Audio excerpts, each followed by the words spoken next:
სალამი ანდრო, როგორ ხარ პირველ რიგში? სასტიკი სალამი დავით. გაიხარე, ეს პირველ რიგში მინდა თქვა, რომ ეს არ არის რაღაც პოდკასტი. მოკლედ ახალ პოდკასტს ჩვენ არ ვიწყებთ. იმიტომ რომ საკმაოდ ბევრი და ხარისხიანი პოდკასტები არის ბაზარზე. ეს უფრო იქნება დიალოგი ალბათ. მე და შენ შორის, იმიტომ რომ იმდენად საინტერესო თემაზე დაიწყე საუბარი 3 დღის წინ, ხო, დავიწყეთ ამ თემაზე საუბარი. ეს არის შეკითხვების იერარქია, ანუ რა შეკითხვები უნდა დაუსვა შენ თავს და ძალიან საინტერესო სქემა გამომიგზავნე და ყველა საინტერესო ამ საუბარში იყო, რომ ეს ყველაფერი ეკუთვნის გაყიდვებსაც, მენეჯმენტსაც, პირად განვითარებასაც და პრაქტიკულად არის ეს შეკითხვების წრეები, რომელიც ალბათ ნებისმიერმა ადამიანმა უნდა დაუსვას თავის თავს, ნებისმიერ სფეროში. ამ სფეროს ამ შემთხვევაში მნიშვნელობა არ აქვს. მე ვიტყვი, ესე იგი, ხმამაღლა რომ წინასწარ არც შენთან ვარ შეთანხმებული, რაზე გავალთ და რით დასრულდება ეს საუბარი, არც სცენარი გვაქვს და არც არაფერი, უბრალოდ მე პირადად ძალიან მაინტერესებს ეს კითხვები გავშალო შენთან ერთად, რა არის ცენტრში, რამაც ყველაზე მეტად დამაინტერესა, შემდეგ გარშემო და ბოლოს არის უკვე მოქმედებები, ტრადიციები, რიტუალები და ასე შემდეგ და ასე შემდეგ. ეს მიეკუთვნება გაყიდვებსაც, მენეჯმენტსაც, მოკლედ ნებისმიერ თემას და ცენტრალური კითხვა რაც არის, აი რაზეც მე დგას ეს შენი ლექციების ციკლიც, ხო, იოკუძუნები, პრაქტიკულად ჩვენ ვისაუბრეთ, რომ ამის გარშემო იტრიალებს მთელი ეს შენი ლექციათა ციკლის ავტორო კურსი რაც გაქვს, ხო? პირველი აი რაც არის ცენტრში, სულ ორი კითხვა, who am I და what is reality. ეს არის შენი აწყობილი სქემა ამ შემთხვევაში, იმიტომ რომ მე წეღან კითხე კიდევაც სამ პოდკასტს დაეწყებოდა და ეს ვიდეო დიალოგი, უფრო სწორედ, რომ საიდან არის ეს სქემა, მაგრამ ეს სქემა არის რეალურად შენ შექმნილი. მაშინ ჩაგეკითხები და კიდევ უფრო საინტერესო არის who am I, ანუ ვინ ვარ მე? ეს არის ჩემი აზრით ძალიან ფილოსოფიური კითხვა და პირველი დავსვავდი ამ კითხვას ესე რომ საერთოდ როგორ მივაგნოთ ეს არის ამოცანა და მე როგორ დავაკავშირო საერთოდ ჩემ საქმიანობას. მოდი პატარა პრეისტორიას გეტყვი. მე ყოველთვის, როდესაც არ ვიცი ლექციას ვამზადებ, ხალხს ხვდები, ჩემთვის ვეუბნები, რომ აი დღეს რა თემები მექნება, ჩამოვწერ და დაახლოებით ამას თანმიმდევრობით მივყვები. Chat GPT-ს ვკითხე, მოდი ერთი ამომიწერე მეთქი ერთი კარგი 100 გემრიელი კითხვა, რომელიც მე მობილიზაციაში მომყოფნებს, იმიტომ რომ ამ კითხვებზე ფიქრობ და ეს მარადიული კითხვები არის. აი Chat GPT-ს პირდაპირ ვკითხავ 100 მარადიული კითხვა მომწერეო, გამოგიცხებს გადასარო მარადიულ კითხვებს. მაგრამ მე ხვდები, რომ ეს კითხვები ესე არ არის, რომ პირდაპირ ყრია ასივე, აი ესენი რაღაცნაირად ჯგუფდება და რეალურად დაიყვანება, რომ არის ფუნდამენტური კითხვები და ეს ფუნდამენტური კითხვა არის, როგორც იცი, რომ აი პირდაპირ ამაზე დგას ყველაფერი. ჩემთვის არის ორადორი ფუნდამენტური კითხვა. ერთი კითხვა ეს არის ვინ ვარ მე, მეორე კითხვა ეს არის რა არის რეალობა. მე შემიძლია სხვანაირად თქვა ეს, რა ხდება ჩემს შიგნით, რა ხდება ჩემს გარეთ. ჩემს გარეთ არის რეალობა და გამაგებინეთ ერთი რა ხდება და აქ რატომ მოვედი, მეორე გამაგებინეთ ერთი ჩემს შიგნით რა ხდება, იმიტომ რომ რაღაცები რო ხდება და საიდან მოვიდა ვერ ხვდები. მაგრამ აქ ეხა ღრმა ფილოსოფიაში არ წავალ და მე ვიტყვი რომ ესეთი საყვალპურო ფილოსოფიას ასე ვთქვათ ჩემ მოვიდან და ვიტყვი ეს რაც რომ ადამიანს რო კითხო ნებისმიერ აი ქუჩაში გამრელ ადამიანს რო კითხო რომ მითხარ ერთი ვინ ხარ და იმ ადამიანმა რო ჩამოწეროს ერთი 30 პუნქტი რითაც განისაზღვრება თვითონ თავის თავი, არ ვიცი სქესი, არ ვიცი ეროვნება, არ ვიცი პროფესია, არ ვიცი რაღაცა წარმოება, ფასეულობა, რელიგია, ასე შემდეგ. ყველა მათგანზე ამ ადამიანს შეუძლია თქვას, რომ მოიცა იწამეთ, მე არა ვარ მარტო ამ დეფინიციებით შეზღუდული, მე იმაზე მეტი ვარ, ვიდრე მე თვითონვე ჩამოწერე ჩემს თავზე. და რახან მე შემიძლია რომ კიდე გავიგო რაღაცეები, მაშინ მე ფაქტობრივად უკიდეგანობს ყოფილა. ნუ პოტენციაში მაქვს ეს უკიდეგანობა. ამიტომ რო დამისვა კითხვა ვინ ხარ შენ, ესე იგი უკვე ხვდები რომ ვაიმე მე მგონი მაგ პასუხისთვის მზად არა ვარ. მაგრამ აქაც არ წავალ კიდე ძალიან დიდ სიღრმეში, მე ვამბობ ეგეთ რაღაცას, რომ ნუ მინიმუმ შენ ცხოველი ხარ, რომელიც დაჭკვიანდა, თუ შენ ღმერთი ხარ, რომელიც გამოშტერდა. და აი ეს უკვე ისეთი კითხვა არის, რომ მოიცა იწამით და არა მარტო ჩვეულებრივ ადამიანს, რომელსაც ქუჩაში გახვალ, აი დიდი მოაზროვნებიც რომ მოიყვანო, ვიღაცა გეტყვის, რომ აი we are human species, ანუ რაღაცა ბიოქიმია ვარ, რომელსაც მერე გაუჩნდა ცნობიერება და არის მეორე ხაზი, რომელიც ამბობს, რომ არა, მე ვარ თავად ცნობიერება, რომელსაც დაემართა ადამიანობა. ესენი ხოცავენ ერთმანეთს, რო იცოდე. შენ მეურისტი ხარ. მე მეურისტი ვარ ცალსახად, იმიტომ რომ მე ვამბობ, რომ აი უბრალოდ აი დილას რო იყვიცებ ერთი მითხარი, შენ როგორი შეგრძნება ბიოქიმიამ თვალი გაახილა თუ სადღაც იყავი შენ და უცებ აღმოაჩინე რომ ეხლა უცებ იმაში ხარ, რა ქვია, ლოგინში ხარ. მიხდი და მე უბრალოდ ჩემს თავში ვიწერე ეგეთ შეგრძნებას, რომ არა კაცო, მე სიზმარშიდაც ვარ ის რაც ვარ, რა მნიშვნელობა აქვს მე რას ვხედავ, რა მეჩვენება? ცნობიერით ყველგან ეს ცნობიერება არის. მიხდი, ამიტომ ეს თითქოს ეს მეცნობიერება კი არა, დამაქვს მეცნობიერება ვარ, რომელსაც ემართება სიზმარი ან სიფხიზლე, აქედან გამომდინარე რომ მკითხო ვინ ახარ, რომ მე გეტყვი, რა თქმა უნდა ცნობიერება ვარ. მე არ გეტყვი რომ მე ვარ ესე იგი უჯრედების სიმრავლე, რომელსაც აზროვნების უნარი გააჩნია. არა, მე გეტყვი რომ პირიქით მე საერთოდ ვერც მე მიკვირს კიდევაც ჩემი ფიზიკური სხეული. ნუ არანაირად ჩემი მოტანილი არ არის. ჩემი ცნობიერების პროდუქტი არ არის თითქოს და მე ჩემი ფიზიკური სხეული მეჩუკა. მაგრამ აქ ჩვენ ფილოსოფიაზე არ ვსაუბრობთ, ჩვენ აქ ვსაუბრობთ იმაზე, რომ შენი აი ეს დამოკიდებულება განსაზღვრავს იმას, როგორ უყურებ შენ ცხოვრებას, სხვებსაც და ამიტომ აი ამ შიდა წრეწირიდან ჩვენ გავდივართ გარე წრეწირზე, მეორე ასე ვთქვათ ზონაში და მეორე ზონაში არის ესეთი კითხვები. სიკეთე და ბოროტება რა არის? სამართალი რა არის? სილამაზე რა არის? როგორ მოვეპყრა სხვას, ანუ სხვა რა არის? და რაღაცა მორალური კითხვები არის, ეთიკური კითხვები არის. და იქიდან გამომდინარე შენ აი პირველს როგორ გაეცი პასუხი, ანუ შენ როგორ ჩამოყალიბდი, ვინ ხარ შენ, ან რეალობა რა არის? შენ შეიძლება თქვა ეგეთ რაღაცა, იცი რა არის? ჩემთვის ცხოვრება არის ომი რომელიც უნდა მოვიგო. შენ შეიძლება თქვა ჯონ ლენონივით, ომი დამთავრდა. ამაში უზარმაზარი განსხვავება არის. ან შენ თვითონ წვეთ. იდეაში შენ თვითონ წვეთ, მაგრამ წვეთ იქიდან გამომდინარე პირველს როგორ გაეცი პასუხი. ამიტომ მე ამ თეორიით გაძალებ, რომ ადექი მოიცალე და პირველს გაეცი პასუხი. იმიტომ რომ ანუ ვინ ხარ შენ? ზუსტად, იმიტომ რომ შენ თუ პირველს არ გასცემ პასუხს, შენ იცხოვრებ ისე, როგორც განგისაზღვრეს შენ ეს საკითხები, როგორც შენ შემოახტის ხვის აზრს და ფაქტიურად მე გეტყვი, რომ შენ სხვისი ცხოვრებით ცხოვრობ. იმიტომ რომ შემკითხე მე და გუშინ სადილობდით და მე გითხარ რა ვიცი. მამა, მასწავლებელი, ლექტორი ჩემ თავზე და ასე შემდეგ, ხო? თუმცა ნახე, შენ დამისვი ძალიან საინტერესო შეკითხვა. ანტიმასწავლებელის თუ ყოფილხარ, მაგალითად, არ გაგიზიარებია ვიღაცისთვის რაღაცა, რაც იცოდი. ან მოსწავლე თუ ყოფილხარ, ან მოსწავლე. კი, მაგაში დაგეთანხმე, მაგრამ თქვათ, მანდ მივხვდი რომ ეს ყველაფერი უნდა გავწიო გვერდით, იმიტომ რომ ეს არის და მამა რო არ ყოფილიყავი რა, ის არ იქნებოდი შენ ვინც ხარ? შენ შეიძლება თქვა რომ მე რაღაცა შემეცნებითი აქტები გავაკეთე და შემეცნების შედეგად ის ვარ, რაც შევიმეცნე, ეს სხვა პასუხი არის. მაგრამ ის რომ ჩემი იდენტობა განსაზღვრულია მამობით და მე თუ მამობას წამართ მე დავიღუპები, ეგ სხვა ფილოსოფია. ეგ არის ფუნდამენტურად როგორც ვფიქრობთ, თქვათ ადამიანები, ხო? აი შენ რო შენ თავს უსვავ ამ კითხვას ეს ადამიანებსაც ძალიან დაინტერესებს ჩვენს მაყურებლებს. Who am I? შენივე თავი რას გპასუხობს? ეგ ახლა შენ მომისროლე ძალიან პირდაპირ იმიტომ რომ ისე ვერ გადავალთ what is reality. მე გულწრფელად გეტყვი და მოკლედ გეტყვი. პარადოქსი არის ის, რომ თითქოს და ამ გზაზე რო დგები, რაც არ უნდა გასცე პასუხი, გამოდიხარ შენ ეგეთ რაღაცაზე, რომ მოიცე წამი და ეგ რატო განისაზღვრე? ეგ შენ არ ახარ. ზუსტად მაგითო და თითქოს ეს სწორი პასუხი არ არსებობს. და მე ვამბობ ეგეთ რაღაცას, რომ აი ამ ორ კითხვაში რა არის რეალობა და ვინ ხარ შენ? ძალიან ღრმად რო წახვიდე, ფუნდამენტურად რო ღრმად რო წახვიდე. აქ არის ესეთი ოხერი ვიტამინი ჩადებული შიგნით. რეალობა ხარ შენ. ამ ორი კითხვიდან ერთი კითხვა მეორის პასუხია.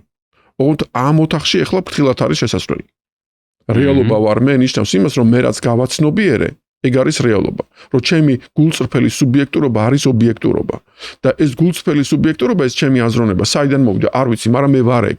ამიტომ რეალობა ის, რაც მე ვარ. რატო? იმიტომ რომ ამას ვერ ვცვლი, ყველაფერ დანარჩენს ვცვლი და თუ რამე იცვლება, რეალობა ვერ არის. და ერთადერთი რაც არ იცვლება, ჩემი ვეცნობიერება არის. ამიტომ მე ვარ ჩემი ცნობიერება, მე ვარ ის რაც ხედავს, მე ვარ დამკვირვებელი, მე ვარ ესე იგი ცნობიერება, რომელიც აკეთებს შემეცნების აქტს. მე ვარ ის რაც გავიგე. მე ვარ ის რაც ვარ. აი ეგრევე შეგიძლია თქვა. ეხა უკვე გასაგებია რელიგიური ტექსტებიც, რატომაც ვიღაცა ღმერთებზე არქმევენ, რომ ეგ არის ის რაც არის. ან ქართულად საყვალპუროდ რო თქვა, რაცა ვარ, ეგა ვარ. ოღონდ რაცა ვარ, ეგა ვარ შეიგულისხმება რაღაცა ჩემში ისეთი, რომელიც არ იცვლება არც გარე ფაქტორების გამო და არც შიდა სურვილის გამო. ქართულად და გლეხურად ჩემთვის ეგ არის სინდისი. ანუ მე უნდა ვთქვა, რომ მე ვარ სინდისი.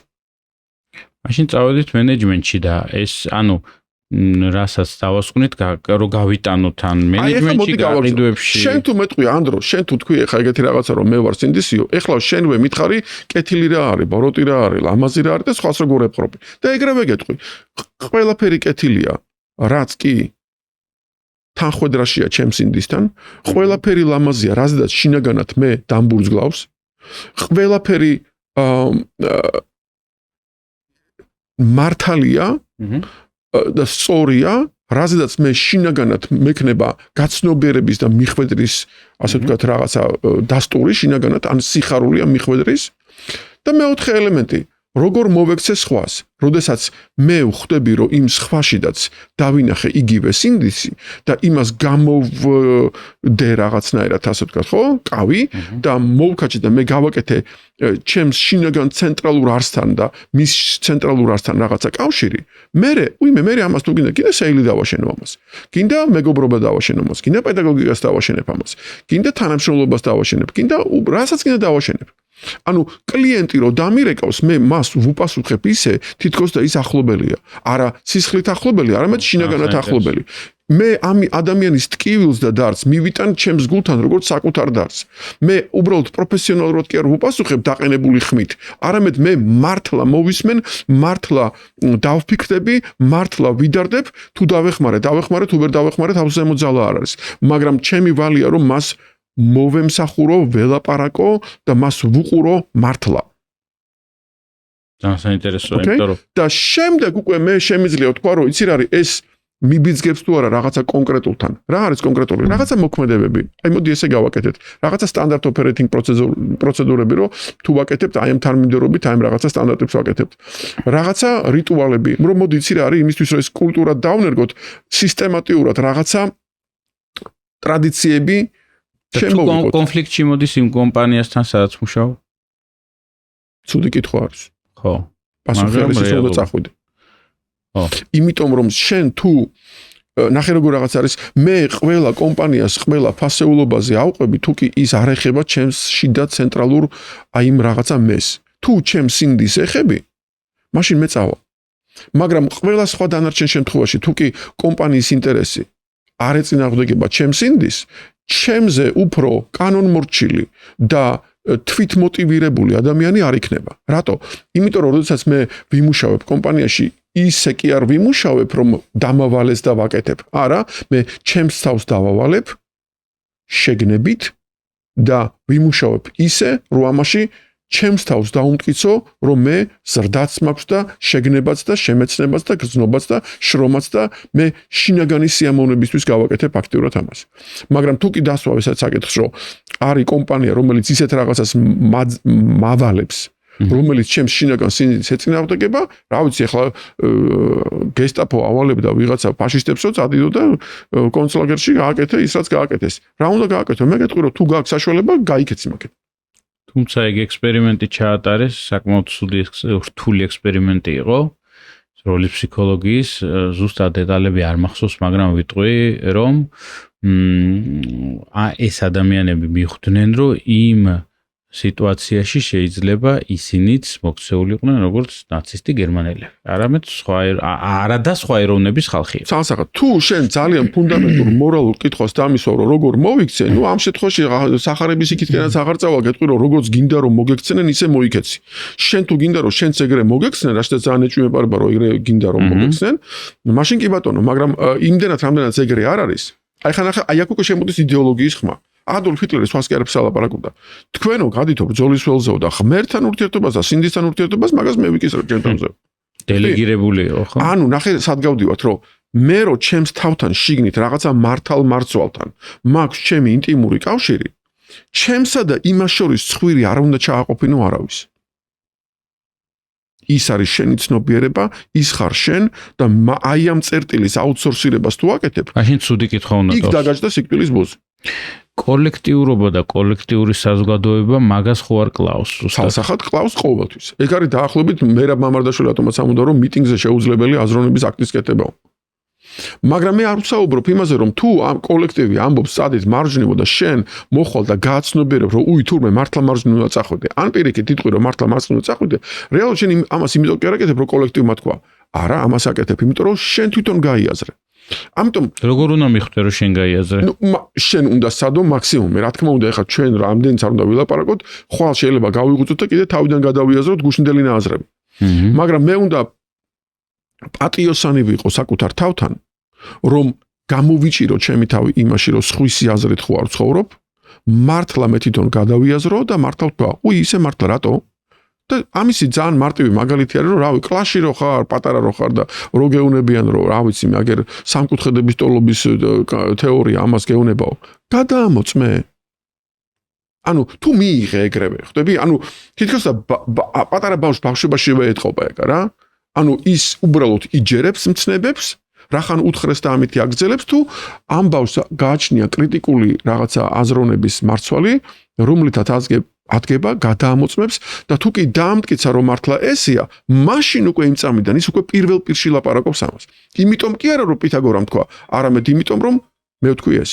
მაშინ ესეთ კითხვას დაგისვამ ანდრო, დაგისვამ, როდის გამოგიჭერი, აი ბოლო დროს თუნდაც შენ თავი რო შენ სხვისი აზროვნებით აზროვნებდი. აქ მოგახსენო თუ კაბინეტში. კაბინეტში ვარ, ჩათვალე კაბინეტში ვარ. ნებისმიერ, აი უბრალოდ მაგისტვის ელემენტარულად ნებისმიერ საკითხს რომ დაფიქრდე, რა ვიცი, რაც მაგრები ვართ, ქართველები ვართ, თუ ქართველებს შეგშვლი არ ამე.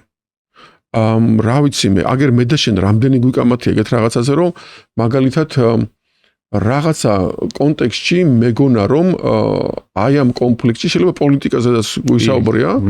ბიჭო, ეს რომ მეგონა კაი კაცი, მე მივხვდი რომ თლათ ეგრე კი არა და არც გადამიმოწმებია. არა მარტო არ გადამიმოწმებია, ის რამდენად მართალი იყო.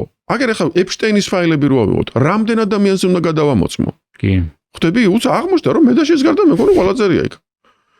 ანუ ესე იგი ხვდები რომ მაშინ გამოდის რომ ეპშტეინის ფაილმა ისი აატრიალა დედამიწა, რომ მე მგონი რაც კი კონსპირაციული თეორიები არსებობდა, მე მგონი ყველაფერი სწორია. და მე რა ვქნა, დაუჯერო თუ არ დაუჯერო და მე ჩემ თავში ვიჭერე ეგეთ რაღაცას, რომ არაფერი არ უნდა დაიჯერო, უნდა იაზროვნო.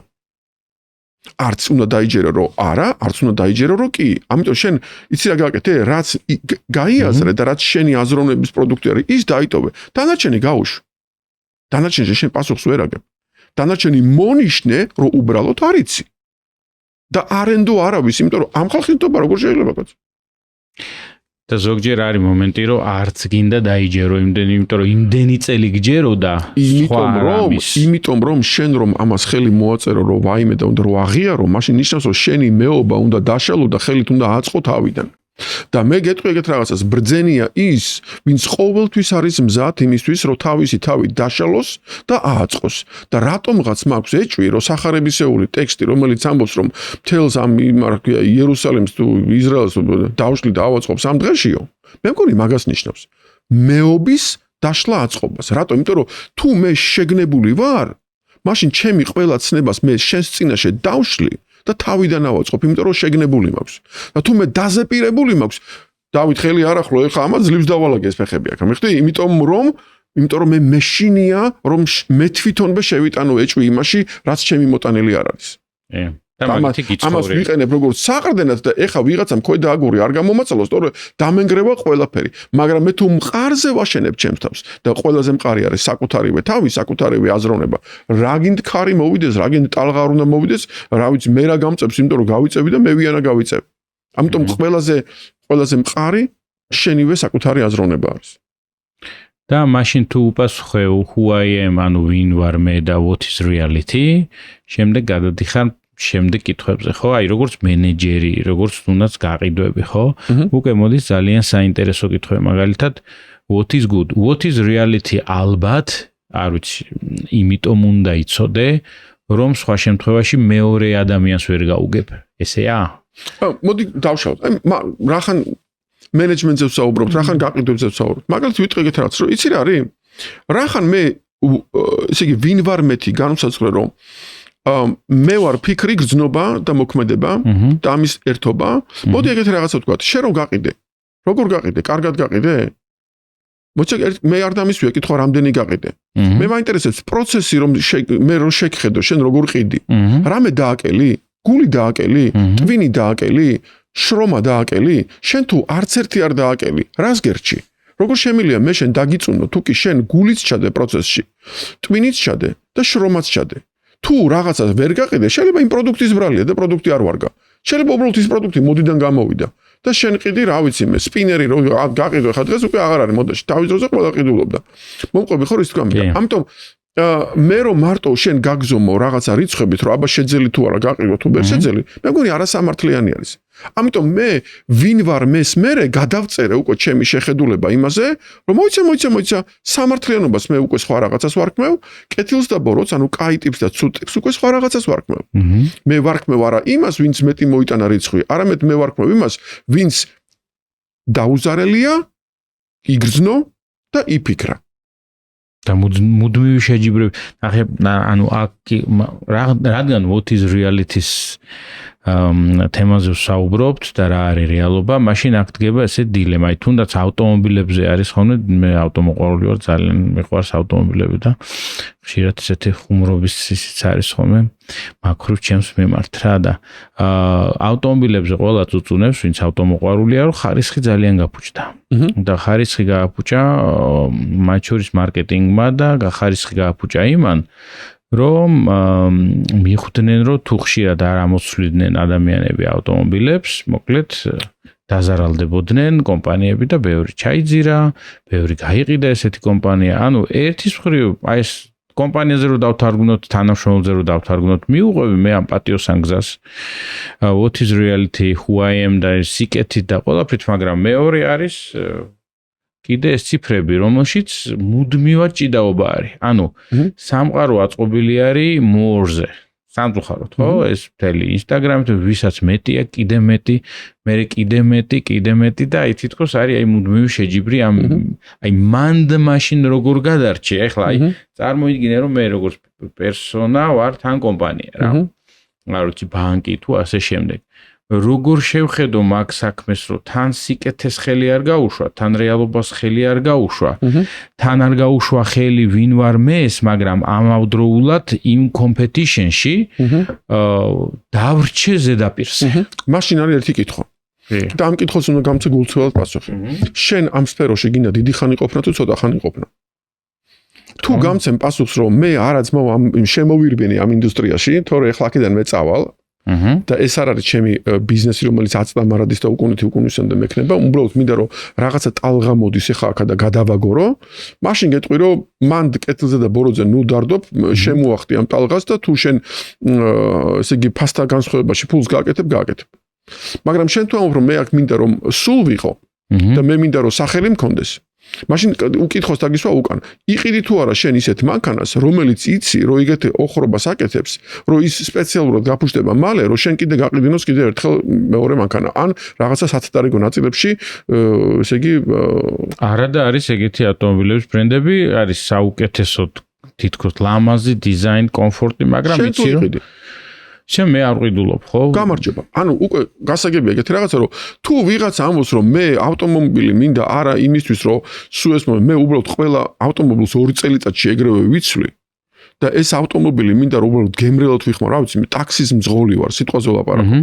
და მე მარტო მაინტერესებს, რომ იაფად გადავიხადო, ის ამონაგები ამოვიღო, თორე მე აქ გრძელვადიანი არაფერი ინტერესი არ მაქვს, მაშინ მე გეტყვი, რომ იმ ხალხისთვის, რომელსაც გრძელვადიანი ინტერესი არ აქვს, мотиваცია რატო არ იყვნენ ბოროტები არ არსებობს. ამ ხალხისთვის ბოროტება რაციონალური გადაწყვეტილება არის და ბოროტება სამყაროში არსებობს, იმიტომ რომ ვიღაცას არ აინტერესებს გრძელი ვადა. ანუ მე კეთილი და ბოროტი ცნება ეხა შემოვიტანე უკვე ბიზნესში და უკვე ბიზნესურად გეუბნები რომ კეთილი და ბოროტი არის რომ გრძელვადაში უყურებ თუ მოკლევადაში. მოკლევადაში შენ ყველაფერზე თვალს ხუჭ. მაგრამ როგორც კი მე შემოვიტან რომ გრძელვადაში და შენვე მეტყვი რომ არა კაცო მე ამ მაშინ აქ სფეროში ვარ და გრძელვადაში უნდა ვიყო და მე ვარ ბრენდი რომელიც ერთვენერ დღეს მივაწერო ამ და ამ წლიდან ხო იცი აი რაღაცა ზოგი ბრენდია 1873 წლიდან ვარ და ეს უკვე არის განაცხადი იმაზე რომ მენდე რატო? იმიტომ რომ ამ ბრენდებმა იციან რომ ნდობის ფაქტორი არის იმხელა დიდი რომ რაც მიჯდება ეს მიკროფონი სიტყვაზე და რა ფასადაც ვყიდი ამ მიკროფონს, ის ფასთა სხვაობა, რითაც მოგება იწერება, იმ ფასთა სხვაობაში ყველაზე დიდი წონა მოდის ნდობაზე. და საბოლოო ჯამში შენ ამბობ, რომ მე ნდობას ვყიდი. ამიტომ ფულს გიწერს საბოლოო ჯამში ნდობა.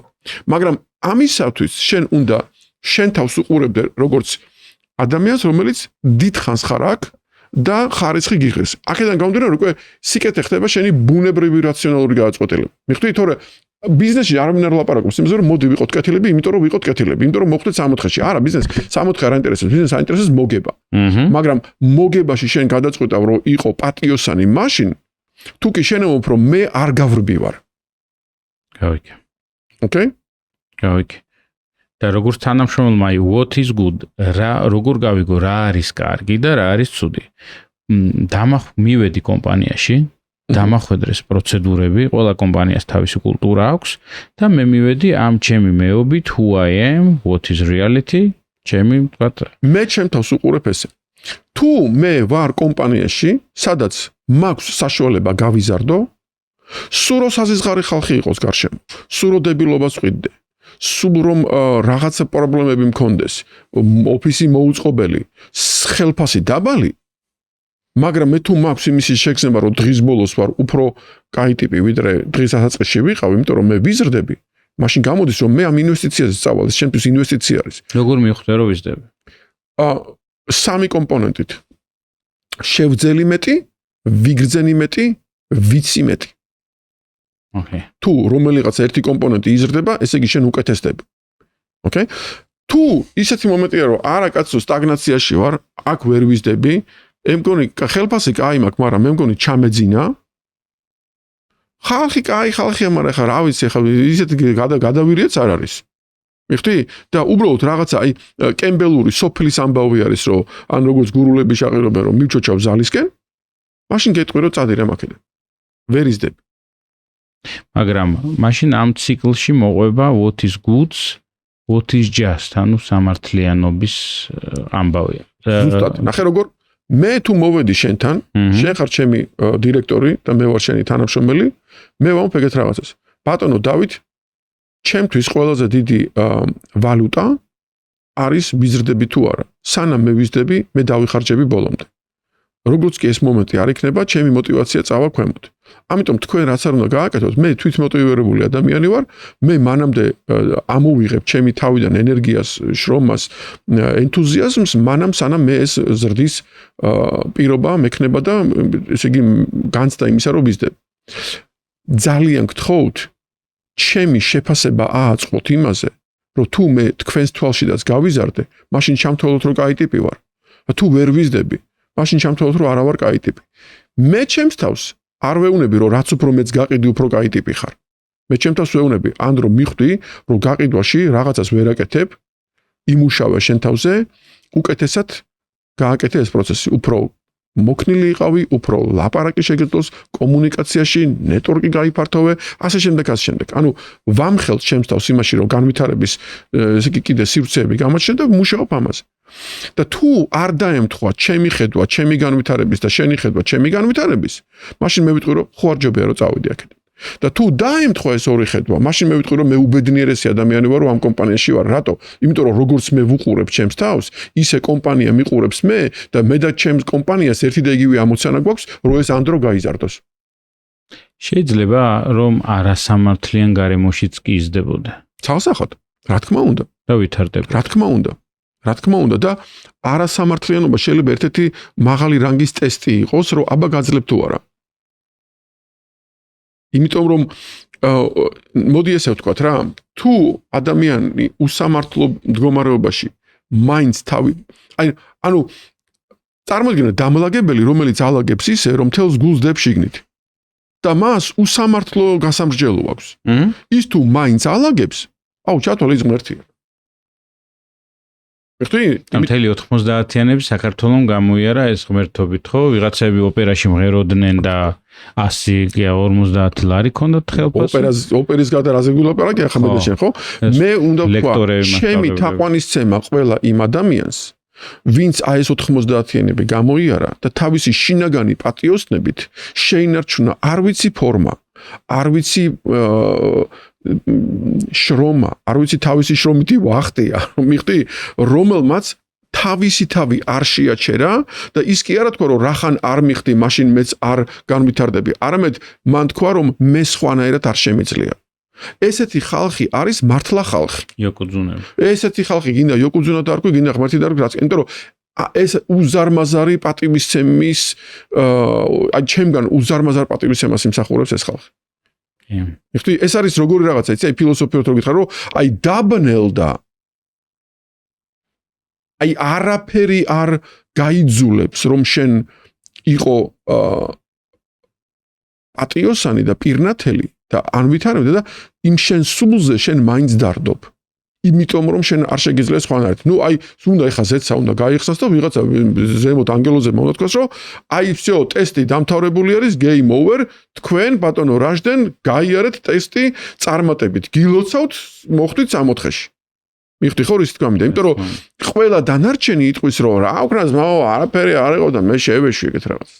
ანუ ის განისაზღვრება გარედან მასლოუს მეოთხეზე ბევრჯერ გვიცაუბრია ხო ამას.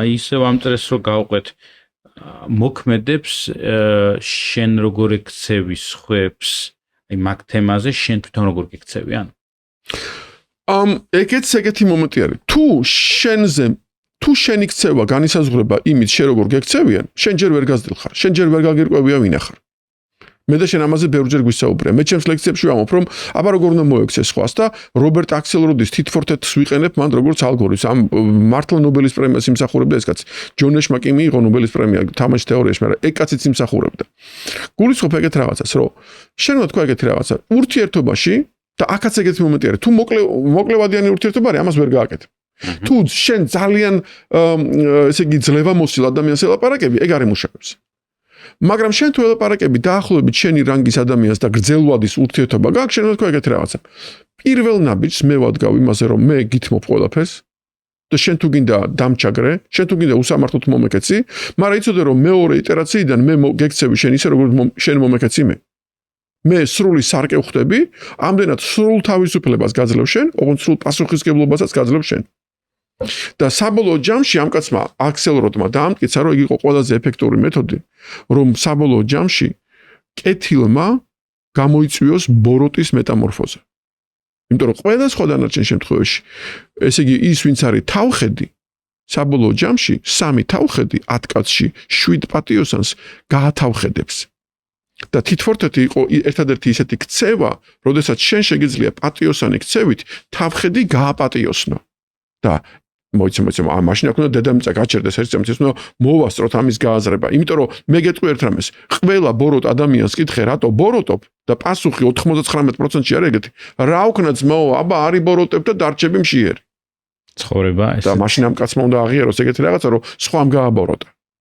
აი თითფორთეთი არის ერთადერთი გამოსავალი რომელიც ამბობს რომ არა შენ შეგიძლია შენი პატიოსნებით გააპატიოსნო სხვა და მე უკვე მოხდები 60-ში ოღონდ პატარა ჯოჯოხეთი უნდა გაიარო მანამდე ხო გაბედვა უნდა თითფორთეთსაც რომ თითფორთეთით შეგნებათ უნდა და მე ისევ მივალ იქამდე რომ ჯერ მოგიწევს გამოკეტო ოთახი და თქვა მითხარი ერთი ვინ ახარ ცხოველი ხარ თუ ღმერთი ხარ და შენ თუ იტყვი რომ არა ძმაო რა ღმერთი ცხოველი ვარ მაშინ შენ არასოდეს არ წახვალ მაღალ იდეებში რომელსაც ახლა მე და შენ ვლაპარაკობ და შენ იტყვი რომ რავი ეს ცხოვრება ყოფილა ცხოველობა ეს ცხოვრება ყოფილა ომი ესე იგი და დიდი ესე იგი თევზი ყოველთვის ჭამს პატარას პატარა კიდე უფრო პატარას რისი სიტუაციაც არის დღეს ხო იდეაში მსოფლიოში ესე გარედან რო შეხედო. ცალსახად ესე არის და დიდზე დიდი არ დაილევა. ამაში სწორედ ეს არის მომენტი. ნახე წარმოგვიდგინეთ კიდე უფრო დიდი შორიდან შევხედოთ. სამყარო არის მოწყობილი ესეთნაირად, ხო ეს მაგის ინდური ტერმინი არის, მაციანია ქვია მაგ კანონზე. რომ ჯუნგლების კანონში დიდი ჭამს პატარას. მაგრამ პრობლემა არის ის, რომ დიდზე დიდი არ დაილევა. და ჯუნგლების კანონი იცი რა ყველაზე დიდი ვინ არის სპილოა ყველაზე დიდი და სპილოს იცი ერთადერთი არსების ეშინია გითხრავის თაგვის იმიტომ რომ თაგვი თუ ფეხში შეუძრა გავატვინამდე და წრედი ჩაიკეტა ხვდები როგორი თემა არის ეხლა შენ უნდა თქვა ეგეთი რაღაცა მე ან შევდივარ ამ ჯუნგლებში და ჯუნგლების ასეთ ცხოვრობ ან მე გამოვდივარ და ვამოფ ეგეთი რაღაცას რომ მე ჩემი გზა მაქვს და მე დიდზე და პატარაზე და ჭამაზე არა ვარ მე ვაკეთებ იმას, რაც არ შემიძლია რომ არ გავაკეთო. აი ეს არის ორი ფილოსოფია. ერთი ფილოსოფია არის ცხოველის ფილოსოფია, რომელიც ჩაიკეტება წრეში, რომ თავარია დაჩაგრო სხვა რო გადარჩე შენ და მეორე არის ეგეც შემოქმედებით წრეში, რომ მე არ ვიცი აქ ვინ ვისხოცავთ, მაგრამ მე გამოვკეტავ ახლა კარებს და მე ვაკეთებ რაღაცას ისე, რომ დღის ბოლოს ვიყო უკეთესი ტიპი, იმიტომ რომ ვგიჟდები, როცა ამას ვაკეთებ. აი ეს არის ორი мотиваცია. მასლოს მეხუთე, მასლოს მეოთხე. კი ბატონო, და აი ეს ბოლო წრე რაც არის, ხო? ტრადიციები, რიტუალები, მოქმედებები. და ამით სრულდება ეს შენს მიერ შექმნილი წრეების ციკლი, ასე ვთქვათ რა. ეს ამის განმარტება ამ შემთხვევაში, აი ტრადიციები. თუ ჩვენ შევთანხმდით მე და შენ, რომ მოდი მართლა ცენტრალური ფასეულობა ყოფილა ესეთი და მე და შენს უკან არის რაღაც რაოდენობა ადამიანების და ჩვენ ვართ კომპანიაში. რა ვიცი მე 10 კაცი არის და მეტი არის და 300 და 500 და ზოგ კომპანიაში რა ვიცი 1000 კაციანი კომპანიებიც გვინახია მე და შენ საქართველოში ხო? ესე იგი საუბრობთ ეგეთ რაღაც რომ ჩვენ გვინდა თუ არა რომ ეს ფასეულობა გავიტანოთ ამ ხალხთან და ჩვენი სოციალური წებო იყოს ეს ფასეულობა. მაშინ ჩვენ მოგვიწევს რომ ეს ხალხი ვაფიქროთ ამაზე. რომ რაღაცა ფასეულობების კომუნიკაცია ვაკეთოთ. არ ვიცი კინოები ვანახოთ, არ ვიცი წიგნი ვაკითხოთ, არ ვიცი უბრალოდ ვილაპარაკოთ ამ თემაზე, არ ვიცი ვიღაცები სცენაზე გამოვიყონოთ და მოვაყოლოთ რაღაცები. ანუ ყველა კომპანია ჭირდება რიტუალები. ჭყალებში რიტუალებში არ მიიღონ სხერფლს შეწირვა და ასე შემდეგ. რიტუალები არ ვიცი თუნდაც ერთად ჯელობა რიტუალში მე გულისხმობ რას? ეს არის ტრადიცია, რომელსაც ჩვენ ვამბობთ, რომ ჩვენ სისტემატიურად, რეპეტიციულად რაღაცა მოქმედებას გავიმეორებთ, რატო? მოდი რა წვეთავდეს ეს ფასეულობა აქ. შეიძლება გაიხსენო აი რომელებში ბევრ კომპანიასთან გაქვს ახლა ურთიერთობა, ბევრ ფილოსოფიას, მენეჯმენტს უკითხავ და ბევრ კომპანიაში ან ჩაგიხედავს. ძალიან მარტივს გეტყვი. გავაკეთოთ ტრადიცია, რომ წელიწადში 2-ჯერ ან 4-ჯერ თუნდაც შიდა ტედი მოვაწყოთ. სადაც კომპანიის ესე იგი წევრები გამოლენ და მოყვებიან რა თემებზე მუშაობენ და რა გაიგეს. შეიძლება თქვა რომ მოდი ყოველ კვირას გავაკეთოთ პატარა ისა 10 კაციანი ჯგუფი ვარ და ყოველ ესე იგი პარასკევს საღამოთი არ დავიშალოთ იმითი რომ არ ვთქვათ რომ რაში გავიზარდეთ. ეხლა თუ გინდა გაგირთულებ. მოდი ყოველ პარასკევს სანამ დავიშლებით. ყველა ერთმანეთს გამოუწყდეთ რა ჩავაფლავეთ კვირის განმავლობაში და ყველა მეორეს უთხრას რომ თუ რამე აქავარ. ეს უკვე სერიოზული ტრადიცია არის. გინახავს. კი, დამინერგი. გინახავს და დაგინერგავს. კი, როდესაც შენ ამბობ რომ მოდი გადავტეხოთ ეს ეგოები. იმიტომ რომ ჩვენ ხო ვთქვით რომ ვინ ვარ მე შემეგავად იმაზე რომ მე არ ვარ ჩემი ეგო, ამიტომ მოდი კულტივაცია გავუკეთოთ ამას და ეგოს რქების მოქლიბვის რიტუალი გქონდეს ყოველ პარასკევს საღამოს. რომ ყოველ პარასკევს საღამოს თითოეული ჩვენთაგანი ხმამაღლა იტყვის მცირე ესე იგი ჯგუფში რომ რაღაცა ვერ ვქენი, რაღაცა დავაკელი, რაღაცა ჩავაფლავე. ოღონდ წინასწარ იქნება შეთანხმებული იმაზე რომ მე რო ახსარებით იმას გამოვალ რა კეცინადებით რომ გამოვალ ყველაზე გრძელება ჩემი კრიტიკა. შენ მარტო შეგიძლია მე მითხარ რომ ანდრო ვის არ ჩაუფლავებია არ არის ეგ პრობლემა რო რამე აქავარ. და შენ რო იტყვი შენ თავზე რაღაც ჩაუფლავე. მე გეტყვი რომ დავით კარგი რა პრობლემა არის აგერ ვარ თუ დაგჭირდი. რუტინა და როგორ არის ეს ყველაფერი ან ცუდ რუტინა თორე რუტინა და ან კარგი მე გეტყვი ეგეთ რაღაცას ცუდსა და კარგ რუტინას შორის განსხვავების დოზა განისაზღვრება ერთი ელემენტით ეს არის გულწრფელობა შენ ეს გააკეთე გულწრფელად და რუტინა არასოდეს არ იქნება და თუ გულწრფელი რუტინა იქნება მაშინ შენ ჯანში იყოს ეგრელი რუტინა არაფერი ნეგატიური კონტექსტი მაგ რუტინას არ ქონია რუტინა მარტო არის დებილობა მაშინ როდესაც უგულოდ აკეთებ ამას იმიტომ რომ ყველა ბევრ კომპანიაში არის რაღაც სიახლე შემოდის და თავიდან არის ხოლმე სკეპტიციზმი რომ ეხლა სად გვაქვს მაგის დრო ერთმანეთს მეხუთი ხო და სადღაც მოკლედ აი ჩვენ რას ვთქვით ძალიან კარგი რაღაცა ვთქვათ ნახე მე რო შენ გაგეხსენი თუ ამის საპასუხოდ შენ არ გამეხსენი მე მეორეჯერ აღარ გაგეხსნები მაგრამ თუ მე გაგეხსენი შენ და შენ მე გამეხსენი და მე მივხვდი რომ შენთან მოსულა რომ ვიყო გახსნილი და ამ გახსნილობით საბოლოო ჯამში გრძელვადაში მეც გავიზარდე შენს გაიზარდე მაშინ არც არასოდეს არ მორჩები ამას გავიქე როგორ დავნერგოთ აი გახსნილობის კულტურა რავი მეგობრებში განსაკუთრებით კომპანიებში ну ერთი თითქოს ერთი ვისაუბრეთ და ეს ყველაზე კარგი გამოსავალია მაგრამ რა გავაკეთოთ იმიტომ რომ ბევრ კომპანიაში ჩვენთანაც რაღაც ინიციატივა ყოფილა დაგვიწყია მაგრამ აი სადღაც ხვდები რომ კარგად დაიწყო და სადღაც ერთ თვეში ორ თვეში კარგავს ინერციას უკვე და ცოტა ნელდება და ბოლოს ისე ეხა გამახსენდა კეთილი კაცი მაჰათმა განდი. მაჰათმა განდი იძახდა ესეთ რაღაცას თავის დროზე, რომ ხალხო, სანამ ჩვენ ინგლისურ კოსტუმებს ჩავიცმევთ, ბრიტანეთის იმპერიის ქვეშ ვიქნებით სულ. ჩვენ უნდა ვისწავლოთ კოსტუმების კერვა. და იმისთვის რომ ვისწავლოთ კოსტუმების კერვა, ჯერ უნდა ვაწარმოოთ ძაფი. და იმისთვის რომ ვაწარმოოთ ძაფი, ჩვენ უნდა ავიღოთ რაღაცა ბამბა, უნდა გავჩეჩოთ და გამოვიყვანოთ აქედან ძაფი. და მაჰათმა განდი მთელი დღე იჯდა და ამ იმას რა ქვია, იღებდა რა ქვია ამას ბამბას და გამოყავდა ძაფი და სართავი რაღაცა ის ქონდა. ამ დროს ლაპარაკობდა პოლიტიკაზე, იმაზე საქმეს არჩევდა, ნერუ ვიღაცა პარლამენტარები მოდიან, მე ეს კაცი იჯდა და ამას რთავდა. ოკეი? სიმბოლო იყო, მაგრამ აქ იყო მესეჯი, რომ ინდოეთის თავისუფლება გინდა? ეგრე არ არის ლაილაი. ტაჯიკი და აი აქ წდება თავისუფლება. შენ აწარმოებ, მაშინ თავისუფალი ხარ. არ აწარმოებ, მონახარ. რა გითხარი ამეთი? მაგალითი უნდა იყო. და შენ უნდა იყო უჯიუტესი მაგალითი. შენ უნდა თქვა, ამას მე ვაკეთებ. რავი, აბა თუ გინდა დამეჭექი გვერდი აქ, არ მიჯდები გვერდით? ოკეი. შენ ხარ ლიდერი ამ შემთხვევაში. შენ არა მარტო ხელმძღვანელი ხარ კომპანიის და ხელს აწერ ინვოისებზე, არა, შენ ქცევის მაჩვენებელი და ფასეულობაზე ჩაფრენილი და ამ ფასეულობის გამტანი ადამიანი ხარ. ამდენად ხარ ლიდერი. და არა იმდენად. ზუსტად. და შენაო უფრო მეც მომსხანარით არ შემელა. თუ შენ უკეთეს მომიფიქრებ, იმ წამსვე დაგეთანხმები. და იმ წამსვე მე შევცვლი და კი სართავიდან გადავალ კიდე სხვა რაღაცაზე. მაგრამ საუბარი არის იმაზე, რომ შენ თუ გინდა რომ სხვამ აგიბას მხარი, შენ უნდა იყო მაგალითი. შეუძლებელია შენ სხვას მოსთხოვო იყოს რაღაცნაირი და შენ იყო სხვანაირი. ანდრო ძალიან დიდი მადლობა. ძალიან საინტერესო იყო, იმიტომ რომ ეს წრე ესე რომ გამომიგზავნე და ჩავხედე, უამრავი კითხვა გამიჩნდა.